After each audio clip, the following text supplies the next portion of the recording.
Okay, so before we end, we have to address a few final questions. Like, what happens if America doesn't experience revival and reformation in this critical season? Do we as the church just retreat to a bunker and tell future generations to seize the next unipolar moment?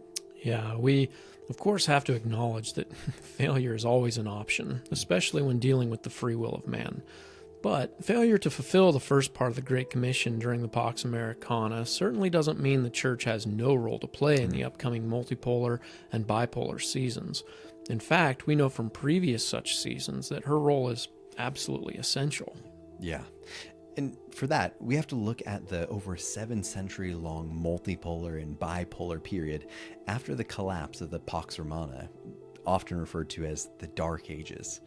Here we must turn not to the Roman Catholic Church as a guide, but to the lesser-known Celtic Church. In the 5th century, St. Patrick introduced the Celts to Christianity, and as a result, Ireland progressed from a pagan tribal culture to the first civilization built upon Christianity without sociopolitical ties to Rome.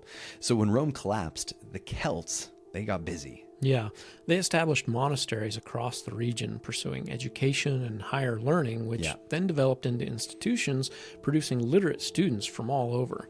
They were instrumental in preserving classical art, literature, and history, as well as translating, producing, and distributing Bibles throughout Europe during this period.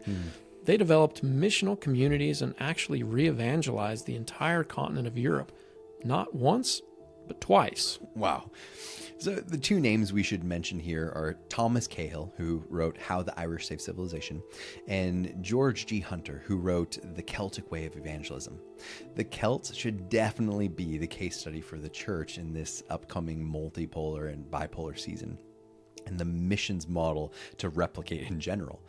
They sent out teams of Christian monks, farmers, tradesmen, and artisans to establish missional communities, teaching villages all that God had commanded in every sphere, transforming entire societies. Yeah, the church today really has to embrace their methods and models, as they were extremely holistic, enormously successful, and the key to launching the fourth wave of modern missions, the call to all, as they incorporated lay people from every sphere in their mission strategies, guiding them with monks from the sphere of religion. But their preservation of classical history, art, and literature from the Roman Empire is also important for the church to learn from and apply in this challenging season. We have to establish and maintain institutions which both preserve and prescribe truth in the midst of darkness, lest it be lost or destroyed either in the current cultural chaos or the tumult of war. Wow, absolutely. And which this leads us to another question worth addressing. How long could this upcoming multipolar and bipolar season last? If you ask most experts and scholars, they'll look at multiple factors, such as those studied by the Correlates of War Project, and conclude that World War III will likely produce a catastrophic season of or even hundreds of years before the next unipolar power would emerge. But I know you have an alternative theory you like to throw in the mix. Yeah, well, the experts citing those data points and factors make some solid arguments, of course, so I don't deny that possibility. However, I would simply argue that we can't overlook Scripture and the historical trend, which both point to a very clear pattern here. The same passage we discussed earlier in Isaiah, which predicts no end to the increase of God's government on the earth, also predicts no end to the increase of his peace on the earth. Yeah, and historical research compiled by Steven Pinker in his book, The Better Angels of Our Nature, Why Violence Has Declined, definitely seems to confirm this biblical prediction.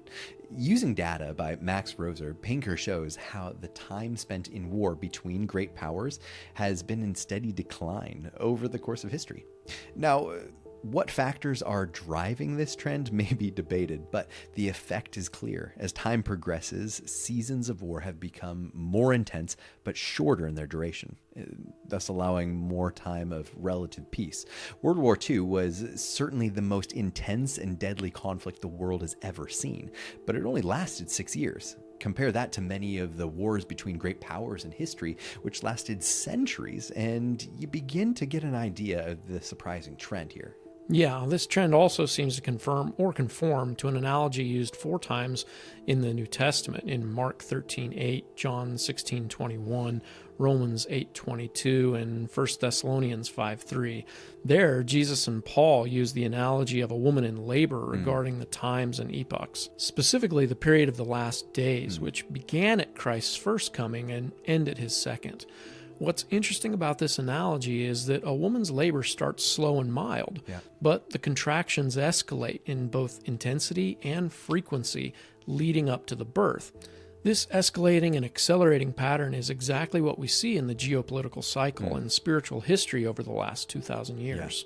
Yeah, the Pax Romana lasted nearly 450 years after Christ's ascension and saw slow church growth. Then the following multipolar and bipolar seasons lasted roughly 730 years. But the next cycle, the Pax Mongolica, lasted only 150 years, yet saw much greater church growth, and the following multipolar and bipolar season lasted only 450 years. And the next cycle was even shorter and more intense. The Pax Britannica lasted only about 100 years, but witnessed far greater church growth, with the subsequent multipolar and bipolar seasons only lasting roughly 75 years. And this cycle is on track to be even shorter and more intense, with the Pax Americana likely lasting less than 40 years, but has already produced more church growth than the rest of history combined. And we may yet have an even greater missions movement left in us. Yeah, which is why, while I respect the experts, their multivariable analysis, and their projections, the pattern and trend of history would seem to suggest that the upcoming multipolar and bipolar seasons are going to be the most intense, but also the most contracted yet, potentially lasting only a few decades, possibly even less. Of course, there are anomalies in history, and this season certainly could break from the pattern. So this is just a theory, but I would argue that it's a valid possibility and gives the church both hope and impetus should America collapse in this season. Yeah, and we can't afford to lose the momentum we've built. We have to stay on mission and do everything in our power to expand the kingdom, regardless of whether the Pax Americana holds. We cannot retreat, surrender, or cede any territory to the enemy without a fight. And we cannot become demoralized like those who have no hope. If America's light does set, the church doesn't have time to sleep. She must prepare and get ready for the work at the break of dawn. Absolutely. The timeline is accelerating and history is escalating. So we must be alert, sober, and diligent. This upcoming multipolar and bipolar season will almost certainly be the deadliest and most destructive in history, and by a large margin. But due to that unparalleled severity, it may also be the shortest. Jesus warned in Matthew 24:22 that eventually the contractions would become so intense and the world's tribulations so great that if those days were not cut short, no flesh would survive. Now, let me be absolutely clear. I'm not invoking eschatology here. I'm simply acknowledging the fact that for the first time in history, mankind's technology has reached the point where such total annihilation is actually possible, and that reality could produce a very frenetic and contracted World War III. Wow, absolutely.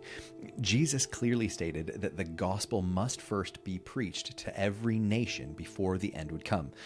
So it's unwise to try to interpret current world events within the context of prophecy before that's actually happened.